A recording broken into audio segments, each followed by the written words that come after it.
find it. I couldn't find it. I was looking for it.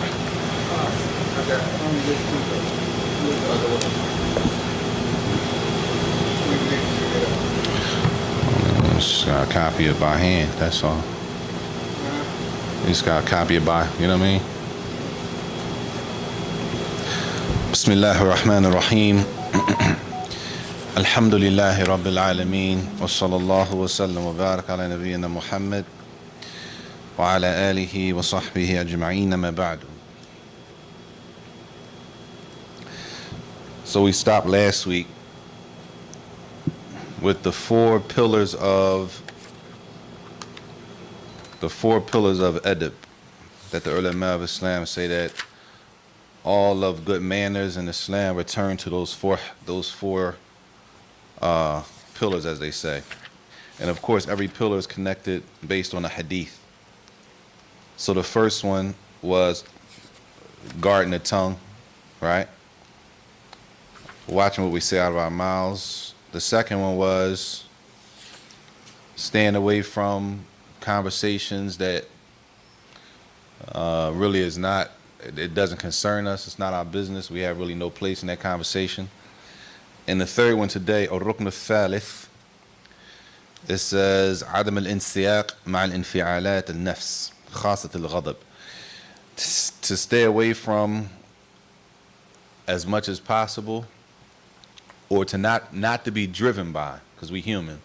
So not to be driven by the emotion of anger.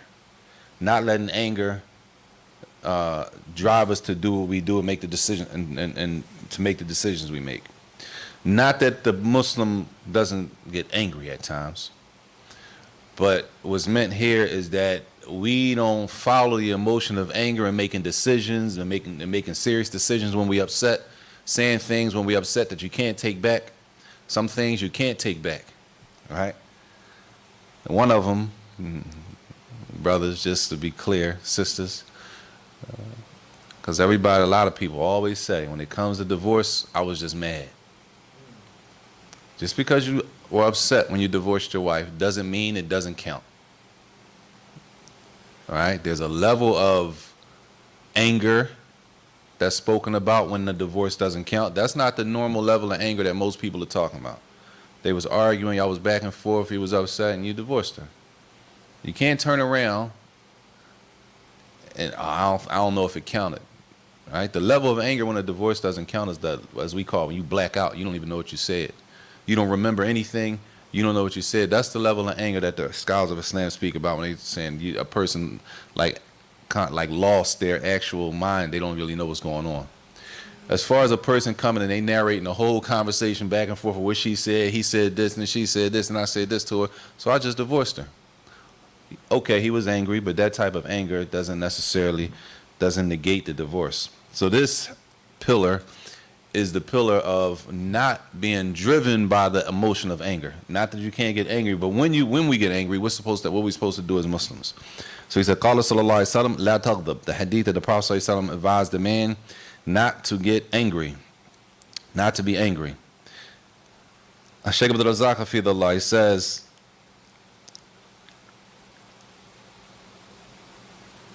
when a person is angry, fil ghalib, it says usually, most of the time, a person will say something while they're angry that goes against the adab and the manners and the etiquette of a Muslim. In the midst of it all, a person to say anything, right? A man to say anything, a woman to say anything, and then we'll use I only say that because I was upset, right?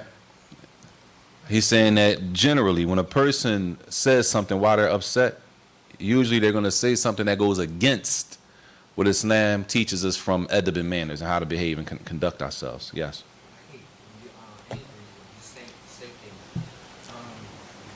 Most likely, ain't the angels recording? No, not most likely the angels are recording. The angels are recording. I should have said angels. No doubt. Everything that you say. Good, Sheikh. Exactly. Whether we're angry or we're not angry, the angels are recording. Whether we're angry or we're happy, the angels are recording. So just because we're angry doesn't mean the angels stop recording. Yes. You get angry to that point, what can you do to protect yourself other than make Jay, we're going to get to that. We're going to get to that. Which the question was, what do we do if we get highly upset? What are we supposed to do to protect ourselves from going outside of our Islamic code of conduct? All right, because we have a code of conduct as Muslims. A certain thing we're supposed to do when we get angry. Right? We're going to get to that, inshallah. طيب. He said there's a statement, it said that قد قيل ذم الغضب في ذم الغضب بتقبيحه. This is an old saying, as he says, related to anger. Al-ghadab awwaluhu junun wa akhiruhu nadam. Where it says, regarding anger, at the beginning of anger, when a person is first, that anger first comes, they describe it as being insanity, a person's junun. Something happens, and it causes a person to get so angry they lose their mind. They don't even know what they're saying sometimes. They don't know what they're doing. They just respond, right, off emotion. So they said the beginning of anger is insanity. You lose your, right, you lose it. And they said the end of it, when everything is all said and done, the end of it is regret. Right? Regret. And this happens, and I'm only mentioning this because it happens all the time. A husband and a wife arguing, he divorces her, and then he says he was angry, they don't want it to count. Husband and wife arguing, she asks for a khula. Just let me go. Why you hold me hostage? She give him all the Jones. He doesn't want to do it because they come and they tell. This is not like one story. This is nobody in particular because this happens all the time, y'all. So I'm not talking to anybody sitting here. I'm not talking about anybody. I'm telling you, this happens all the time. Just let me go. Why you hold me in the... He gives her a khula. Right? You can't just take that back because y'all was angry and going through something. That's why we got to be careful. Right? He gives her a khula. The khula counts. It counts. Now y'all have to... Everything after that has to be figured out between y'all two. The husband and the wife. Yes? I never been married, so what you're saying, like, that was that easy to divorce, to have a divorce like that? Like, just say, announce it? A man, it's a couple ways to divorce. Either a man divorces her, his wife, and then once the divorce, there's a waiting period. It's not like they're not divorced. I mean, they're still married, but they have a waiting period, which is called a iddah. Hopefully within that iddah, that time period, they can fix things and the marriage will continue, right? The other one is when a woman wants to be released from the marriage, because a woman doesn't divorce her husband in Islam. The husband divorces his wife, but the woman doesn't divorce him, but she wants out of the marriage, right? So she requests to be out of the marriage. He agrees to it. Once he agrees to it, that one takes effect much faster than the other one. So the results of the two are at the end of it the same, but initially the khula, the results of the woman wanting out of the marriage, the result happens faster. So people come all the time and they go through that, and then they say, well, I was upset. Both of them, they calm down, right? At the end, that's why I say at the end it's regret. It only usually takes about a week and a half. And for the man calm down and the woman calm down. Then they come back. But at that time, those are things you can't just roll back in, divorce. But at the end, at that point, now it's regret, because now whatever is coming after that divorce, after that khula, now we have to deal with it. We're not really prepared to deal with it. They might have kids together. They got situations, pick up, drop. It's life, right? But that's why I said at the end, it is regret. He said, Tayyib, here's the first thing mentioned in the hadith of the Prophet ﷺ about what to do if a person is angry.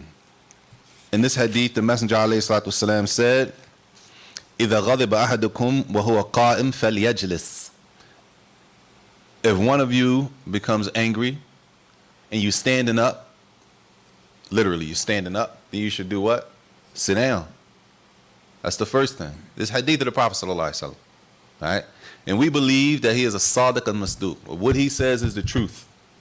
So if this is a solution he's giving us, you're angry, you standing up, he says sit down. He said, فَإِنْ ذَهَبَ عَنْهُ الْغَضَبْ وَإِلَّا فَلْيَطَّجِعْ. He said, once a person sits down, one or two things is going to happen. Either the anger is going to suppress, calm down, or it's not. Right? He said, if the anger suppresses and calms down, alhamdulillah. But if not, if you sit down and the person's still upset, he said the next thing is to do what? Lie all the way down. Right? That's one hadith. The second hadith is that, as he said, alayhi salatu wasalam, وَإِذَا غَضِبَ أَحَدُكُمْ فَلْيَسْكُتْ. If one of you becomes angry, then be silent. Don't say anything. Why? You might regret. You might say something that you regret. You might say something that you can't take back. What's the benefit of if you're standing up to sit down? Huh? If we say the benefit of being silent when you get angry is because you don't want to say something that you regret. You might do something. You standing up, you might do something that you can't take back. You sit down, slow down, calm down, right? If that doesn't work, then you lie all the way down. These are things that prevent a person from going to the next level. Not what we hear people saying, y'all. I ain't trying to hear that. You upset, you tell them something about Allah's deen, or the Quran, the Sunnah. I ain't trying to hear that. A'udhu billah, may Allah protect us. How mad we get does not give us the green light to go outside of the Sharia. Your anger, our anger, for whatever just happened in front of us, does not give us the green light to go against the Quran and the Sunnah in no type of way. And if we do, then we need to know that we're responsible in front of Allah.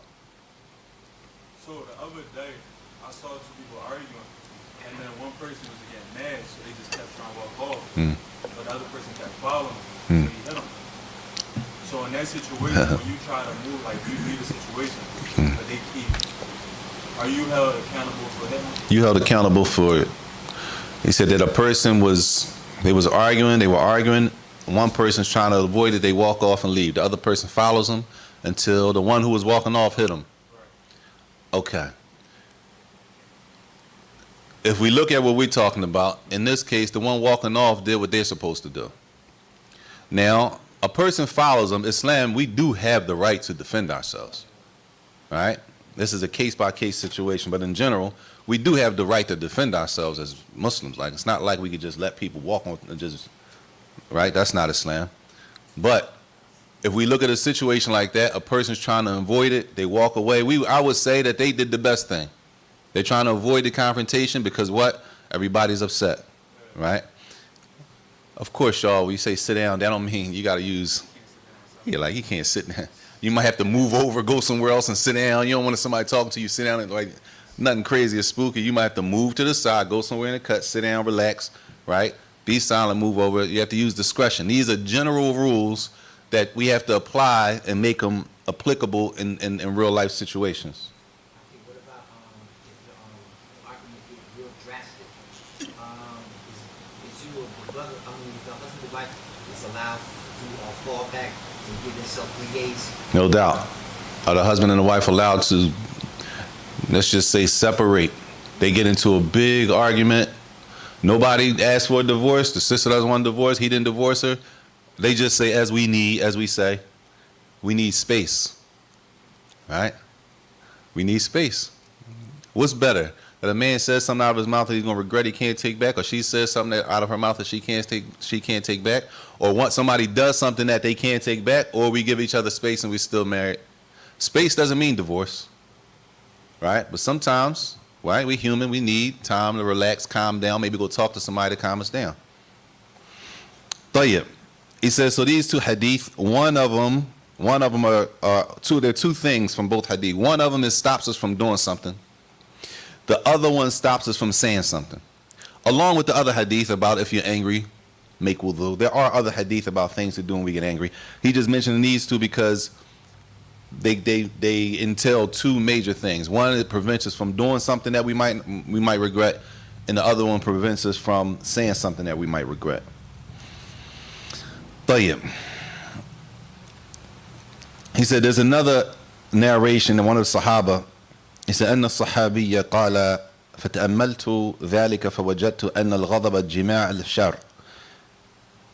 He said that one of the companions heard this and said, I thought about it. He said, I thought about the hadith about being angry. He said, and I came to the conclusion that anger is the source of evil. That anger, what happens from anger, what it pushes a person to do, is usually not something that is Islamically from adab, from the Islamic morals and code of conduct, the way we carry ourselves. Tayyib, that was the third pillar, as they said, which was not to react or not to live or follow our emotion of anger and make our decisions. He said the last one, the fourth pillar, Rukn al-Rabi', he says it is Salamat al-Sadr. Salamat al-Sadr is that a person has,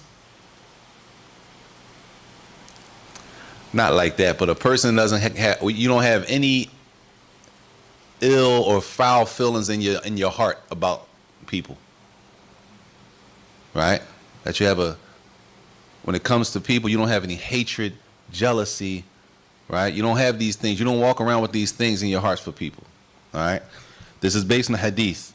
قال صلى الله عليه وسلم لا يؤمن أحدكم حتى يحب لأخيه ما يحب لنفسه. That you do not truly believe until you want for your brother, or you love for your brother what you love for yourself, right? You love for your sister what you love for yourself. This is a heavy hadith. This takes a lot of iman. If you really try to apply this across the board, that means for a lot of things we have to swallow our pride.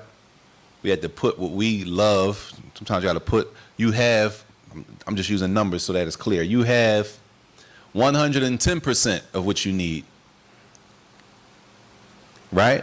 You have 150% of what you need. And your sister or your brother has 20%, right? At the least, you need to come off how much of that? At least 50. You need to come down to at least 100%. We don't want to let that 50% go. I'm just using numbers to try to make it, all right? You with me? We don't want to let the 50%, I'm at 150 already. I'm overkill, alhamdulillah. And we say, well, Allah bless me. Tayyib, you got to give some of that. Your brother, your sister is at 20, 30%. Even if you gave them 50, if that's really on your mind, you're still up 20. Because you know, we don't want people to be over us, right? So at least I'm still at 100%. I'm not going to, even if we looked at it and said, I'm not going to put myself in harm's way and go under 100. Okay. If you gave that extra 50%, you still helping your brother, your sister, wanting good for him. And even if you was only up to 20, 120, and you gave him 20, right? You still bring him up to 50. You still help him, right? The one for your brother, which one for yourself?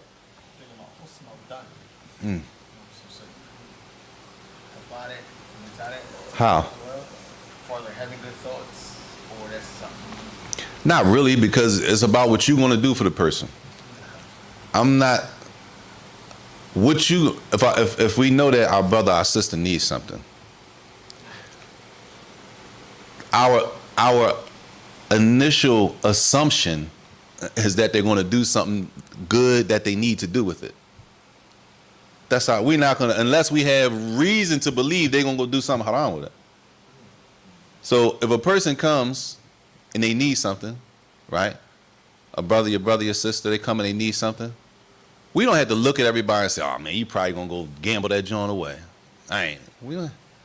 Why would you think that? Unless, did they give you reason to think that they have like a gambling problem where they're going to take the $20 that you gave them? They say they need $20 to get something to eat. You turn the whole thing into, man, he probably gonna gamble that joint. They probably smoking. Who asked for $20? Now, no, husn al-dhan for the Muslim. The assumption is that they're gonna do something what they need, that some benefit with it. From khayr. That's the assumption. Unless they show you that, man, no, that something ain't right. So I might not want to give him or her that, because that might push them further into what they're doing. Right? So you know how we do. I won't give you the $20, but I'll walk you over there and buy you something to eat to make sure you're right. We might do something like that. But the husn al-dhan is in the good thoughts about each other, is that when a person comes and asks for something, that our initial thought is that they're doing what they need to do to fulfill their needs. Tayyib. He said, so this hadith, he said that a person's yakun sadr al-mar saliman, that a person's, it says chest, literally. Like, so sometimes in the translation it might say that you have a chest, your chest is open or something like that, right?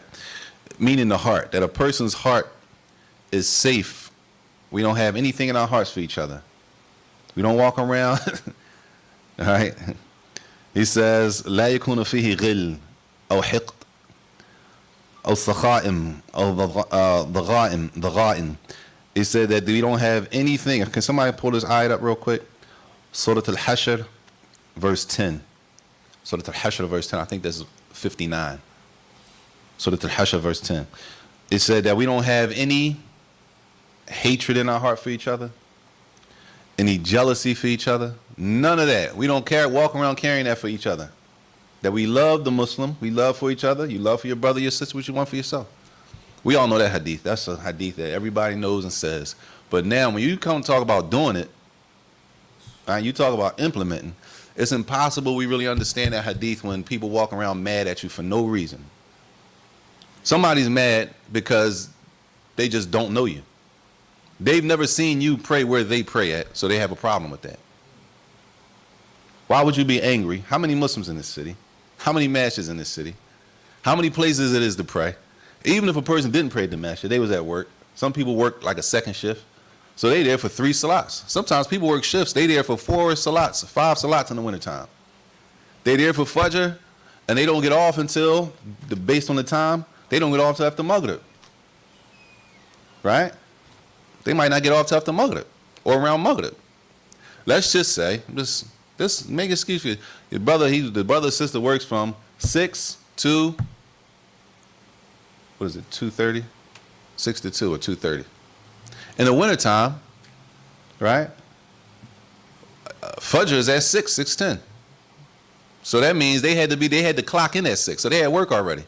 So they there for Fajr, they there for Dhuhr at 11.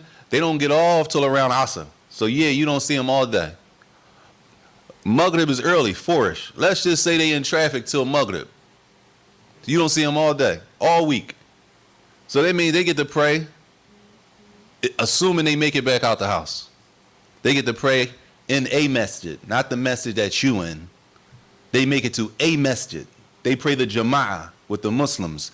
1 prayer in a Jama'ah a day. Isha. Now we got a problem because he or she didn't come pray that 1 prayer that they get with the Jama'ah with us. How that work? How does that work, y'all? It doesn't. That's not a reason for me or you for us to be angry with each other because you prayed Jama'ah somewhere where you were able to make it. You actually got up out your comfortable house in the cold in the wintertime and drove or however you had to do to get to the closest masjid to you just to make the Jama'ah. Right? Everybody with me? You got the verse?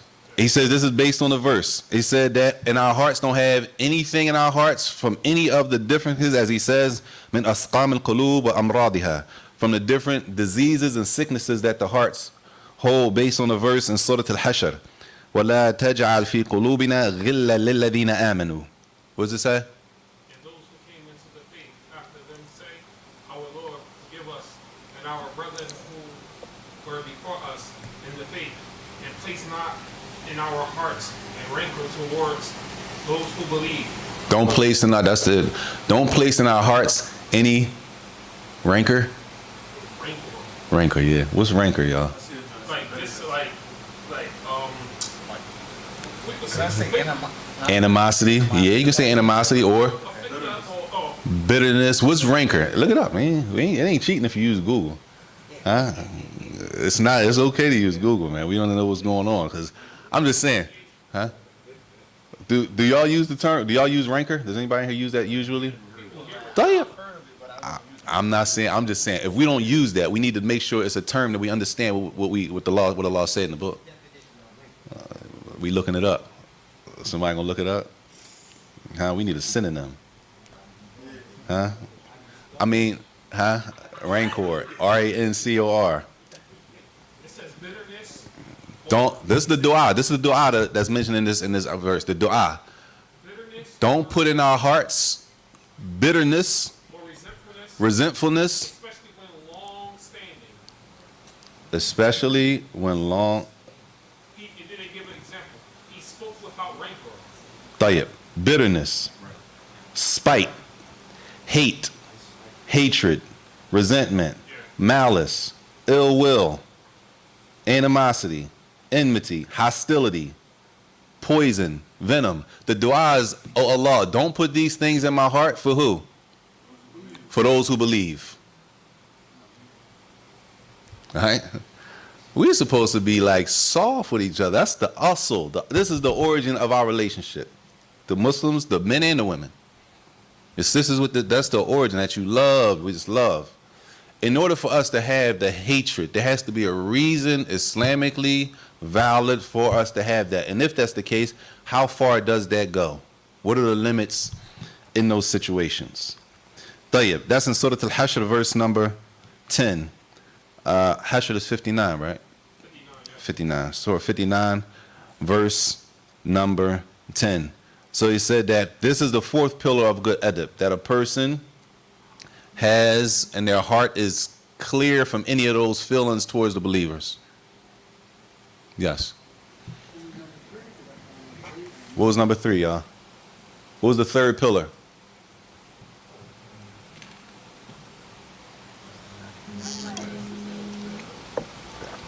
Huh? If you mad, it's not it. What, say it again? If you mad and you standing up to sit down. Yeah, good. The third pillar was what? Not following that emotion, not allowing the emotion of anger to guide us and direct us. Because we're going to get angry. People get angry. We're human. But not allowing that emotion of anger to guide our lives and make the decision making and stuff like that. One was controlling the tongue, and the 2 was evil without concern. Yes. And the 3, controlling the anger. Yes. And number 4 is what? Salamat al-sadr.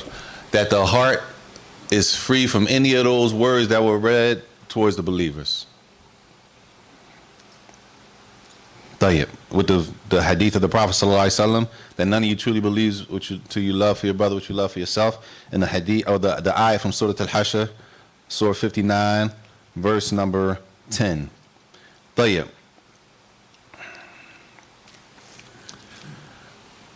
And now he's talking about the importance of protecting the heart. He said, because the person, وَالَّذِي فِي صَدْرِهِ دَوَاخِلَ السَّيِّئَةِ وَبَوَاطِنَ الْفَاسِدَةِ لَا يُمْكِنْ أَنْ يَكُونَ مِنْ أَهْلِ الْأَخْلَاقِ. Whoever has these things, hatred, enmity, all of whoever has those in their heart, it's impossible that they can be from the people who have good adab. They're not going to be from those people, right? He says, why? لأن فساد الباطن وانحرافه ينعكس على ظاهره. He said, when those things are on the inside like that, they're going to come out. It's going to show, right? It's going to show. You know how people say, you wouldn't have said that if you ain't really mean it. You said that like you was holding it in for a while. All right? It came right out like you've been waiting for your chance to say that. You've been waiting for the chance to do that. Right? It's going to eventually become apparent. And this is the hadith of the Prophet ﷺ where he said, أَلَا إِنَّ فِي الْجَسَدِ مُضْغَةً. He said that there is in the body a piece of flesh, إِذَا صَلَحَتْ صَلَحَ الْجَسَدُ كُلُّ. If that piece of flesh is upright and correct and clean and right, then the rest of the body is correct. The rest of the body is going to fall in line with it.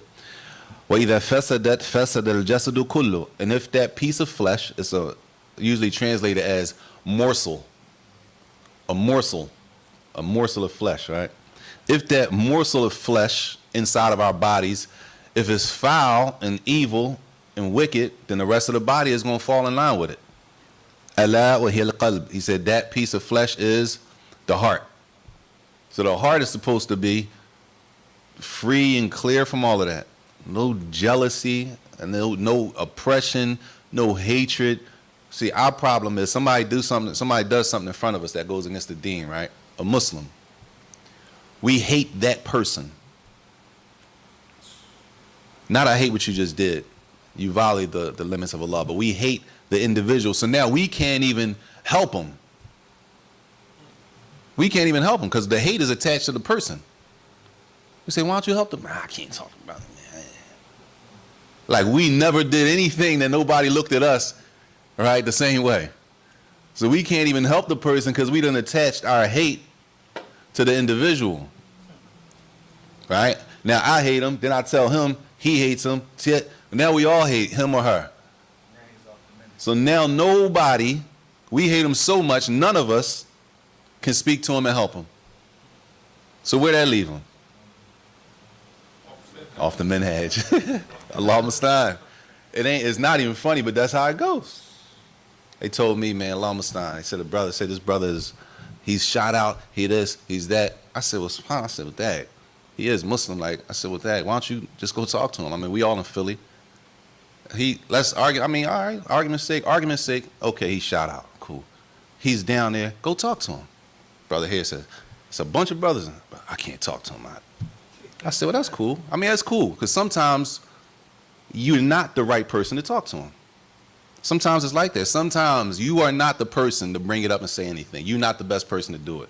That's if we really trying to fix it, you got to find a person who really might be able to get through to him or her. I can't talk to him. I said, well, you talk. If you can't talk to him, you talk to him. Brother, no, I can't do it. It's 8 of us in here. Hold on. Well, I said, well, if you can't talk to him, then you go down there and talk to him. If he don't listen to you, then you go. If he doesn't listen to you, then you go down there. We Muslim. That's my brother. If he's wrong, we go down there and talk to him. What's the problem? What's going to happen when I make, that's what I told him. What's going to happen when I make a mistake? Y'all going to do me like that? That's the problem. It's 8 of us in here. Nobody can talk to us. So what's going to happen? This is what I told him. What's going to happen if when I make a mistake, because I ain't perfect. When I make a mistake, y'all, this how y'all going to do me? Nah, man, we Muslims. Somebody need to be able to go down there and talk to him. And show you how messed up we are. Brother said to me, you trying to be Superman. Allah forgive us and protect us and make us better, man. That's the brother told me out of his mouth. You trying to be Superman. You're telling me that our brother that's a Muslim made a mistake. He's wrong. Cool. How are we going to fix the problem? Because nobody can talk to him. So where does that leave him? You understand? Our hatred is for the sake, as it says, the limits that Allah set. The people, we brothers, we sisters, we're going to make mistakes. We have to be able to practice the hadith, ad-din al-nasiha.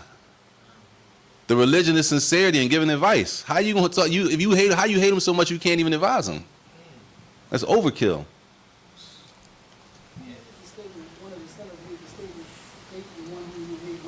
No doubt. You might have to hate him. Yeah, but I'm not trying to be funny. The statement is, whoever you hate, your hatred for that person should be moderate, in the middle. Be balanced, because you might have to love them one day. They might fix their problem, but now it's a point you have to love that person. In the opposite, love, be moderate in the people you love, because they might go against what Allah and His Messenger sallallahu alaihi wasallam said. Now you have to hate for Allah's sake. So be moderate. The problem is implementing that statement. That statement sounds great. It sounds good. But application, when my man that I come up with, when he went against Allah's religion, his deen, and am I going to say something? Or is my love for the sandbox, me and him, that overrides deen, and I'm just going to let it keep riding? Application is a little more, it takes a little more. Even as some people who don't want to take the advice, okay? Like you said, like the example, you got older brothers, they try to advise them, that's the best thing they can do, and they don't take the advice. It ain't on us. It's not on me or you. It's not on us to make people take our advice. That's not our job, to make people accept what we're saying. Our job is to want for each other what we want for ourselves. If I was slipping, if I was falling off, I would not want everybody to hit the internet and start spreading joints around and nobody come to me and say nothing. Therefore, if I find somebody slipping, I'm not going to do that. I'm not going to Instagram and start telling everybody, look at my man, take a sneak picture of him and then start sending it to everybody. I'm not going to do it. I wouldn't want nobody to do it to me. It's real simple. I would want you to pull me to the side. Listen, Saajid. Listen, you know, this, da-da-da-da. That's you want, right? You want somebody to, Allah test you with something, because Allah tests us with, all of us go through different tests. So Allah tests you with something. So as we say, during that time, I was at my lowest point, right? Like people say, I was at my lowest point. Would you want somebody to catch you at your lowest point and take a sneak picture of you and put it on the internet? It ain't rocket science. It's really not rocket science. So if you wouldn't want somebody to do that to you, why would you go do that to somebody else? You saw the person, you know how to get in contact with the person, right? طيب. He says after that, and he said, these are 5 things, and this is actually the end of the book, y'all. He said, these are 5 things that are considered to be a person fighting against their own desire and their own self to practice good adab and good manners, right? خمسة أنواع من مجاهدة لنفسه. There are 5 different ways that we fight against our own selves. Everybody has their own, what they call them, vices and fitna, and everybody has something that's a fitna for them. It's a test for them. I struggle with this, but the brother sitting next to you, sitting next to you, they don't struggle with that. Right? I struggle, he struggles with this, but she doesn't struggle with that. Everybody has those things. So everybody has to fight against their own struggle, right? He said 5 ways to do that. He says, number 1,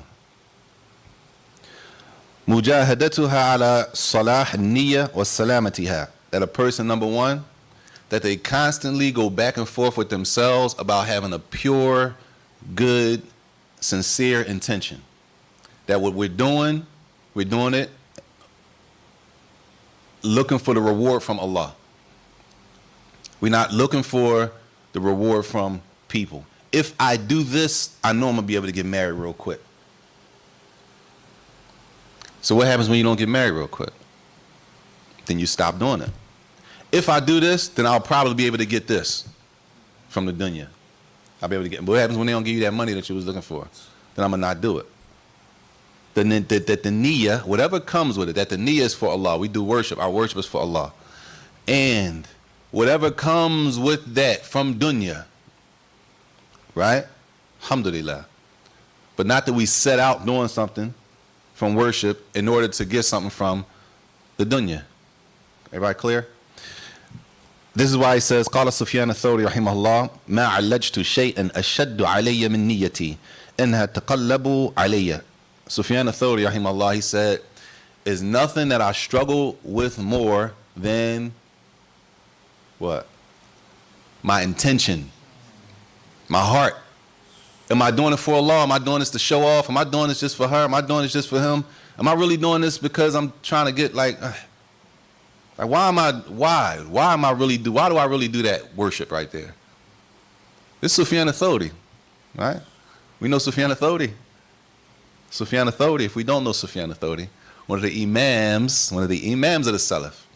These are the people like Sufyan al-Thawri, Sufyan al-Uyayni. These are people we say we love them, we're on their way. We're following them. They understood Islam the best. They're from, okay. This is what they thought. This is a person from that generation. See, the biggest thing he struggled with was making sure my heart was right. Not making sure I look right. Right? Not making sure I look right, making sure my inside was right. We stuck on, what we stuck on? Huh? Stupid? No, Sheikh, I ain't gonna say that. He said we stuck on stupid. Allah musta'an. May Allah help us. He stuck on, Sufyan al-Thawri, on the inside being right. We stuck on making sure the outside look right. All right? Apparently, we want to look right. As long as we look right, we could really, a lot of us, as long as we look right, we could care less what people say about how we behave or anything we do. And it's not how you pertain to that Allah, he doesn't look at that which is on the outside, but he looks within. No doubt. What about that hadith? That Allah doesn't look at your surakum, your bodies and your appearance, but he looks at your hearts and your actions. What about that sunnah, since we on the sunnah so much? What about that sunnah of making sure our hearts are right? How is my heart right? Based on the ayat. That's one of the verses. Oh Allah, don't put any jealousy, rancor, enmity, hatred in my heart for the believers. Tayyib. Number 2, he said these are the things that help us fight against our own self, our own struggles that we all struggle with. He says, مجاهدتها على تعلم هذه الأخلاق والآداب. He said fighting against your own self in order to learn the actual code of conduct. Learn the actual adab of a Muslim, how a Muslim's supposed to behave. Right? It was a time we didn't have all these books. It wasn't a bunch of books and all these publications and translations. We didn't have all of that. But the Muslims knew basic stuff. They knew, listen, you're a Muslim, you can't do that. Muslims don't curse. Muslims don't have girlfriends and boyfriends. Wait a minute, we don't smoke. It was basic stuff. They didn't have all the translations. We didn't know shigr thing mean. We didn't know all of them. So you ask the old heads. They didn't know all of that. But they knew basic Islam, that you're supposed to carry yourself a certain way. I'm not the best Muslim, but the Muslims, we have a code that we stick by and we live by, and that's how we're supposed to carry ourselves. So part of that is learning how you're supposed to behave. Rahimahullah. He spent 20 years working on adab, and I believe 10 on hours. No, increase his shape. Let's say Abdullah ibn Mubarak, rahimahullah. He said, I spent 30 years. He said, I spent 30 years learning adab, how to behave. He spent 30 years on the code of conduct. We did like 2 months and a half. We burnt out already. We burnt out. You don't keep talking about. He said, I spent 30 years learning this. 30 years. He said, and then I spent 20 years after that learning ilm, hadith, and other sciences of the religion. We like, all together, we like 9 classes in. He did 30 years, right? Those are the people we say we love and follow, though. Adab was important. They the people from, right, the Salaf, the adab, the way you carry yourself and the code and the way you behave, the men, the women, the children, the adults, it was something serious and important to them. How we missed that part? We got all the stuff about the innovators, but we missed all of this. And there's books and books and books written on this. Volumes and volumes and volumes written on adab. We missed all of those volumes, and all we know is the innovators. He right, she's not this, he's not this, I'm this, you're not this, you're supposed to be. And for real, the person that we're talking to, they might be absolutely wrong. Yeah, you're right, they are absolutely wrong. So how you gonna fix it though? Because you talking to them like that, that's not gonna work. We all from the same place, man. You can't talk to people like that. That's not gonna work. It hasn't been working and it's not gonna work. طيب. He says number 3 مجاهدتها على تطبيق هذه الآداب والتحلي بهذه الأخلاق فإن المجاهدة كما قال عليه الصلاة والسلام من جاهد نفسه في طاعة الله. Number 3, he said the third way to fight against our own struggles is implementing the adab, not just knowing the hadith. Do the hadith. The Prophet ﷺ said, or Allah said in the hadith Qudsi, I forgot the first part, but he said, وَجَعَلْتُهُ مُحَرَّمًا بَيْنَكُمْ.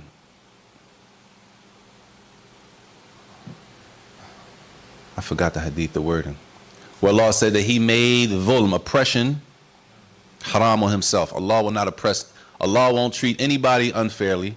And He said, I made it haram for you all to treat yourselves unjustly, be unfair to each other. فَلَا تَظَالِمُوا. So don't oppress one another. Don't be unfair to one another. All right, we know the hadith. That's one thing, just knowing it. But now you got to live like a Muslim and not oppress people. Right? So number 3, he said to actually implement it. And he says, he uses the word tahalli. Tahalli means, if you literally translate it, it means to like adorn yourself with something. That you dress yourself up with these manners. When you carry yourself and walk around, you carry yourself with all of these manners that are mentioned in the hadith of the Prophet ﷺ. That's how you walk around, and you beautify yourself with this. Right? We beautify ourselves with the clothes. That's what we got that part. But what about beautifying ourselves as people with this, with the adab, behavior? Right? He says, this is what the hadith of the Prophet ﷺ said, Man jahada nafsahu. Whoever fights against their own selves when it comes to obeying Allah Jalla wa Ala, fi ta'atillah. What time is it? 7:48. Tayyib. It's only 2 more. He says, number 4. مجاهدتها على الدعوة إليها وبيانها ونشرها. He said number 4 is that, of course, we make sure our hearts are right, that we're trying to practice this information and we know our reward is with Allah. Right? Then number 2, in order to do that, you can't do something that you don't know. You can't behave like a Muslim if you never learned how a Muslim's supposed to behave. Wallah, right? You have to learn how a Muslim's supposed to behave in order to behave like a Muslim, right? After you do that, he says after you learn how a Muslim behaves, that you apply it in your own life. You have to apply what you learned, right? After you apply what you learn, he said number 4, that you tell other people how to behave correctly. You give da'wah to good adab. You teach people, you teach other Muslims how to behave and carry themselves, right? And you spread it and let everybody know to your ability, to the best of your ability, right? Our problem in our time is we skip the first 3, we go right to 4. We want to tell everybody everything, right? We're not sure if our hearts are right, right? We're not sure. We haven't sat and learned anything. We just go right to 4. We want to tell everybody everything. He said this is based on the verse in the Quran, Surah Fussilat, where Allah said, وَمَنْ أَحْسَنَ قَوْلًا مِمَّنْ دَعَا إِلَى اللَّهِ وَعَمِلَ صَالِحًا وَقَالَ إِنَّنِي مِنَ الْمُسْلِمِينَ. Allah said, who is better? Whose statement is better? Who says something better than the one who calls to Allah, who invites people to Allah's deen? What can you say better than inviting somebody to worship Allah Jalla wa Ala correctly? Allah said, you don't just tell them. Allah said, and they do it. وَعَمِلَ صَالِحًا, and they actually practice it. We telling everybody over the internet, and you see people in real life, and you're like, yo, I would have thought you, right? Now that was just for the internet. But in real life, that's the virtual world. In the real world, where all the stuff at? Where's all that you was, all those posts? You know, we might make a disclaimer. Just because I post stuff don't mean I'm good. Just because I post religious stuff don't mean I'm, nah, man. No. We want to be like them people we claim and we follow. That's what we shooting for. We're not lowballing. We're not lowballing ourselves. No, we want to be like them people we claiming to be. We claiming to follow. We want to be like them. They were serious. They took this stuff serious. That's supposed to be our approach. Now we just telling everybody about it. The verse says, who is better than the one who calls to Allah and does righteous action, and they say that I'm from the Muslims.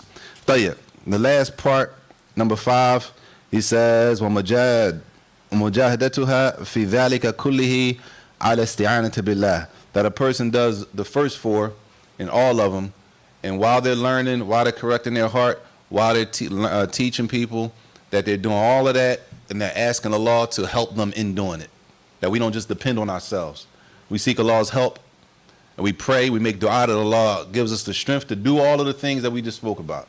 That we don't just depend and think because I read whatever book I read, right? I sat in whatever class I sat with. I've been along this time. I've been along. We don't depend on that for anything.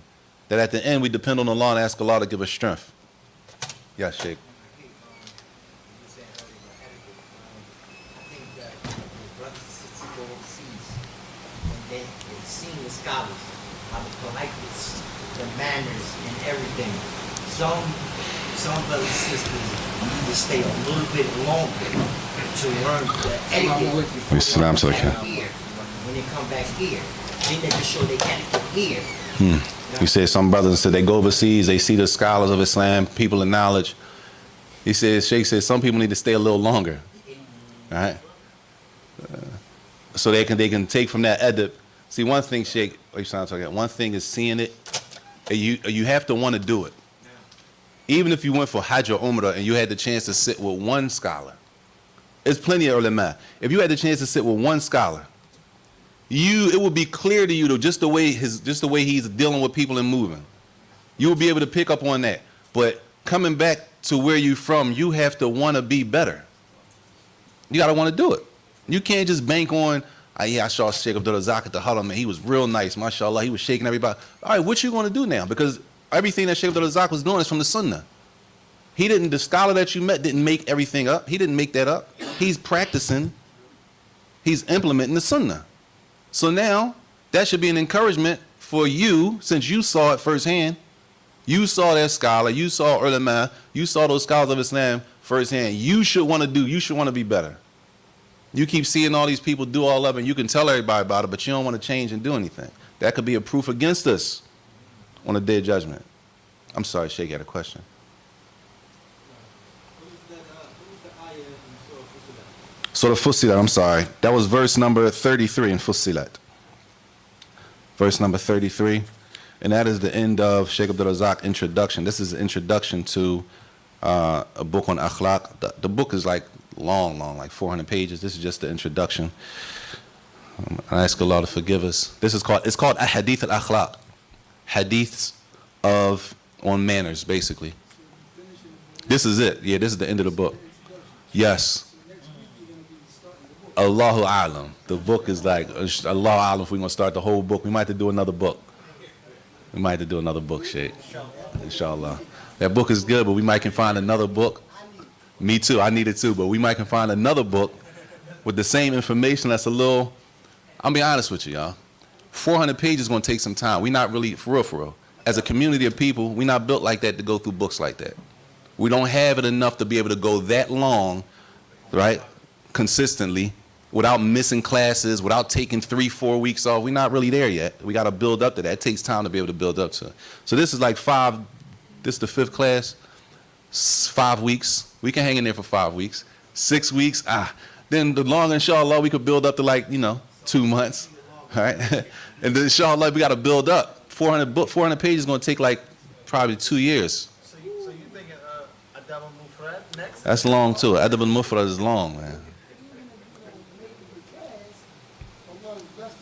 No, we gotta stop depending on the videos. What you gonna do when they shut the videos down? No, listen. The hadith says that the angels come around the circles of knowledge. You don't want to be sitting on your couch. You want to be in the circle, to be under that hadith, right? We need to get used to that, just in case, right? Just in case they shut it off, huh? That the angels come around, the mercy, the vibe, as we say. I'm putting blame term. The vibe. Right, the vibe when you're in the class is different than the vibe when you're in the house, the TV on, people running up and down the steps. You can't really, it's not the same vibe. The vibe is in the circle. And it's a reason that it feels like that, right? Based on the hadith of the Prophet sallallahu alaihi wasallam. It's a reason that the vibe, you inside the masjid, right, the sakeenah, the calmness that's felt, all of that's based on the statement of the Prophet sallallahu alaihi wasallam. So we're not going to depend on the videos, because sometimes the video doesn't upload, the internet is dragging, they be mad. People be mad. What's wrong with your internet? Come down. If you're here, you don't have to worry about the internet. Now, if you're far away and you can't get, alhamdulillah, qadarallahu ma shafa. But if you're here in the city, whatever class you're looking at on the internet, you need to go there. So you don't have to complain about the internet's dragging. I couldn't really hear. Y'all need to fix the audio equipment down there. Right? You go down there, you can, inshallah, avoid all of that. But we'll stop there, inshallah. Allah, I don't know what book we're going to do next, but hopefully we'll continue. Huh? Oh, I don't know. I don't know if you should come next Sunday at 7. Yes.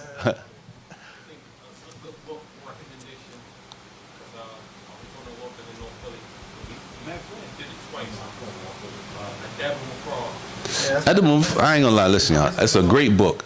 I'm just being honest with you. The level is it's a long book. Listen, sometimes I don't mind, but for the benefit of everybody else. Sometimes when the class is too long, there'll be one person here. So people get burnt out. You got to know your people. You got to know your people. We're not really ready to hang in for 2.5 years going to finish a book. Unless we got some other stuff we need to get to. Inshallah. The grave is a good one. We can talk about that off. We'll talk about that inshallah. Wa sallallahu alaihi wa sallam.